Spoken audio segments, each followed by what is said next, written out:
Story 1. Am I the a-hole for getting upset with my husband after he told me nothing will change while I'm pregnant? Throwaway account. So me, 26 female, and my husband, 28 male, who I'll call Jake for this story, have been together for 5 years and married for 3. We've recently started trying for a baby as we both felt like that was the next step in our life together. And 3 weeks ago, I got a positive test back. We were really happy and told our families, and now my mom and mother-in-law want to throw a big baby shower for us. It was just super good news all around. Well, 2 nights ago, me and Jake were getting ready for bed when he reminded me to go through the house and make sure all the lights are off. Now, he can be a little lazy at times, and it has become a nightly routine for me to make sure all the lights are off that he leaves on before we go to bed. I wasn't feeling very well and asked if he could just do it since he wasn't doing anything and was literally standing by the door. He then tells me, "No, this is what's expected of you every night." I was a little hurt, but I didn't want to fight with him, so I just did it. When I came back, Jake goes on this very long and unprovoked rant, saying things like, just because you're pregnant does not mean anything will change, and you are still expected to cook, clean, and do all the chores every day because how can you be expected to be a mother if you can't handle a little work? He wasn't yelling or anything, he was talking to me quietly like he was 2 inches tall. I was shocked because I had never heard him say anything like this. The rant went on for about 30 minutes before I interjected and asked, "Well, what do you plan on doing to help me with all of this?" He then got extremely defensive, saying he works his butt off at his job to provide for me and what is going to be our future children. For context, I don't work at the moment. My job was not paying enough to justify me going, so I am a full-time college student. He ended by saying that it doesn't matter how I feel physically or mentally, it is a mother's job to push through, and if he helped and babied me, I wouldn't be a good mother. I got extremely upset and started yelling, and I said that I wish I would have known this is how you felt before I got pregnant with your baby. There was a moment of silence before he started crying, and he left for the night to stay at his mother's house. He hasn't been back yet, and my mother-in-law and sister-in-law have called me, berating me and saying I broke Jake's heart with what I said, and I need to apologize immediately, and until I do, he isn't coming home. I don't know how to feel. So am I the a-hole for yelling at my husband after he said he isn't helping me with anything during the pregnancy because it's a mother's job to deal with it? Edit. First, I want to thank you all for your responses. I'm sorry I haven't really responded to anyone specifically, but I really do appreciate you guys. A few of you asked if I told my mother-in-law and sister-in-law what he said, which I did. They basically said I was being sensitive, and all he meant was pregnancy isn't an excuse to be lazy. He meant no harm. Okay. I'm getting some things together and I'm going to be headed to my mom and dad's house. My mom is furious with him and doesn't want me apologizing to him or talking to him without the situation either being recorded or having a witness. Regardless, I am okay and will be okay. I do appreciate all of you though. You've opened my eyes to many things I may have been ignoring or looking past over the years. Holy crap. I just cannot wrap my head around this guy.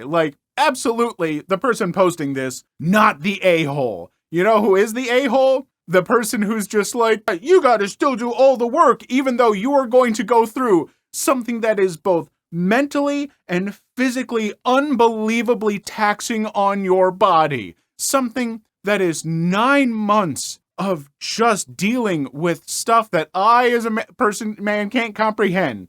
And then for her to be like, I wish I would have known this, before I had your baby, for him to just basically go, "Mommy," and go running off, and then for it to be like, "I'm not coming home until you apologize. I'm staying with my mom." I'm so sorry that this poster found out that she was pregnant, only to realize that she already apparently is taking care of a child.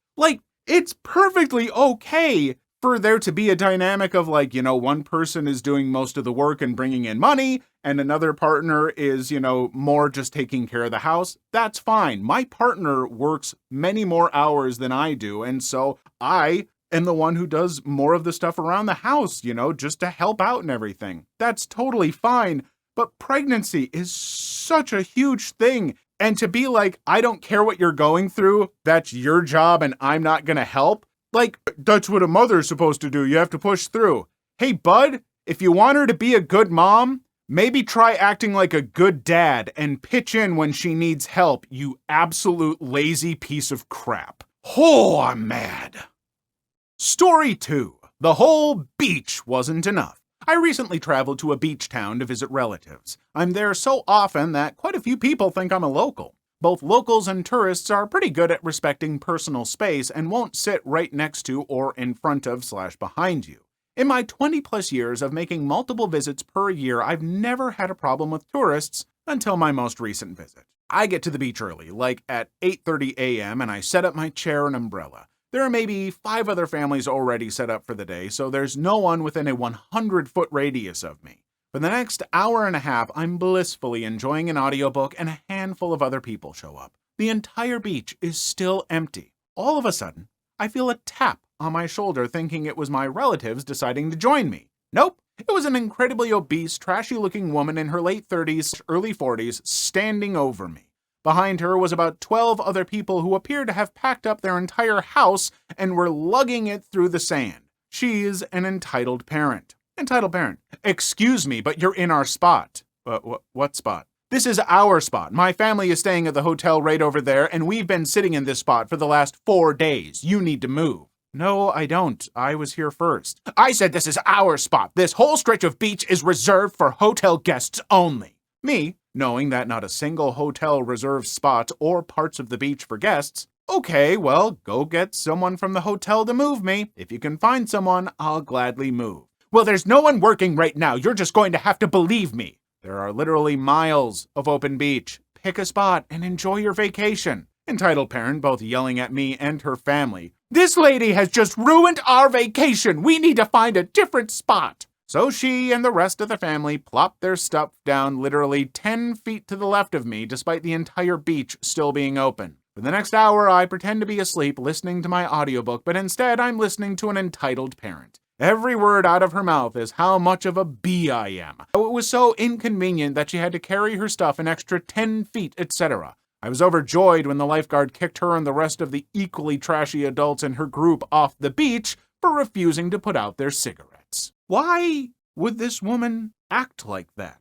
Like, seriously. You could see that the person was in that spot, and all you had to do was just angle away and find a different spot and enjoy the beach. But you felt some claim to that spot, saying like it's reserved for hotel guests. How do you know this person wasn't a hotel guest? Like, this is so baffling to me, because this woman and her group could have potentially had a nice time had they just picked a different spot and not acted like complete entitled jackholes. Like, I don't understand it, because even from her point of view, if she's like, oh, that was our spot, what is arguing and everything? Like, how is that going to improve your day, having that spot? Like, it's a beach. There's nothing to it. Like, why? Why would you get into an argument? You have to know that that is going to make your day worse and this person's day worse. Like, just leave people alone and go and enjoy yourself. Just decide to go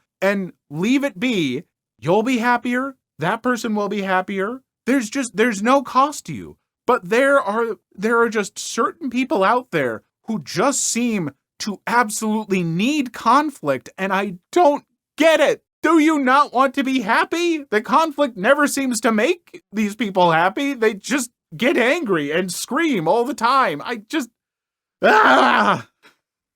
Story 3. My friend got an unsolicited D-pic, so I sent one back. I was at my university library studying with my friend when she received a Snapchat photo of what appeared to be a frankly subpar dingus. She had been texting the guy, but they never exchanged these types of photos. We were both pretty peeved. Then I got an idea. I told her my plan. She agreed, so I borrowed her phone. I took it into the bathroom and did my best to make myself look, well, presentable. Then I sent him a disappearing photo of my penis. Now, my crap isn't all that special. In fact, it's more or less average, but it did happen to be more, well, presentable than what Mr. D photo was proud to share. He sent her one last message, wow, you upgraded, and then she never heard from him again. Edit. This was on an ephemeral messaging app called Snapchat. Because of how the app works, she didn't see the photo I sent, and it wasn't saved on her phone. Also, I used her phone to do it. I never sent anything to her. She didn't see my PP, y'all. I did not send her a D-pic, and nothing was saved to her phone.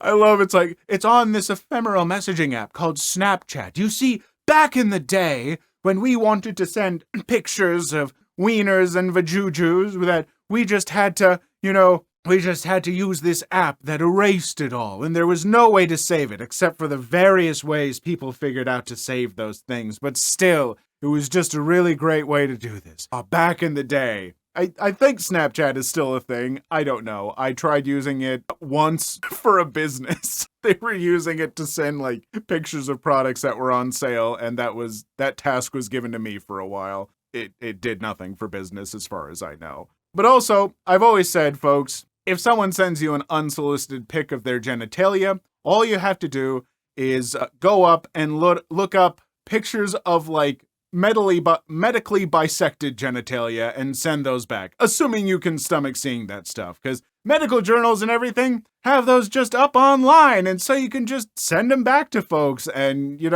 what a wonderful gift exchange that is. Story 4. Little sis isn't my mother. Well, I'm not hers either. So a few weeks ago, my brother, sister, and myself, all in our early to mid-20s, took a little sibling vacation to California for a week. The first time we've ever done anything like this. So a few nights into the trip, we went to a basketball game in Sacramento, after a day where we had been drinking on and off. As we took our seats, I took my jacket off and placed it on my seat. Knowing I have a penchant for being somewhat forgetful, I asked my sister if she could remind me about it as we left, to which she looked absolutely disgusted and remarked, "I'm not your mother." We were having a very nice trip to this point, and I had no clue that kind of reaction was coming, but whatever, I figured she was cranky or something and let it go. Well, wouldn't you know, a few nights later, we had gone out to eat, and she was the first one to stand up and walk away from the table, leaving her purse on the seat. I did what any responsible older brother would do, and quickly snatched it up and hid it inside of my jacket. After we had walked about 7 to 8 blocks from the restaurant, I made some remark about how weird someone else's purse looked, and she immediately realized what she had forgotten and began running back towards the restaurant.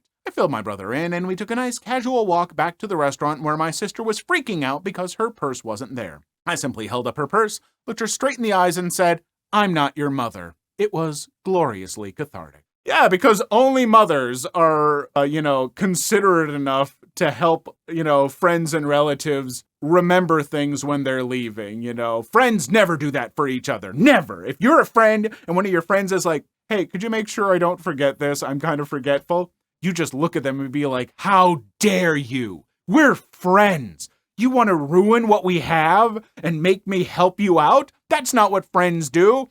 Friends never do that kind of crap."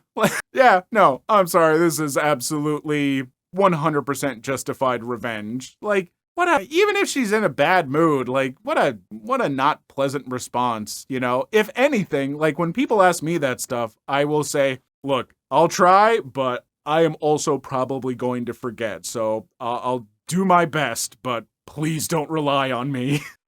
Just give that if you're not going to be able to be that helpful, but don't be, crabby like that. Man, just be happy, people. Can we be happy? Can we, let's all just decide today to just be happier, okay? And I'm going to start being happier by ending this video. Please leave your story in the comments. I would love to make a video on them in the future. Also, don't forget to like and subscribe.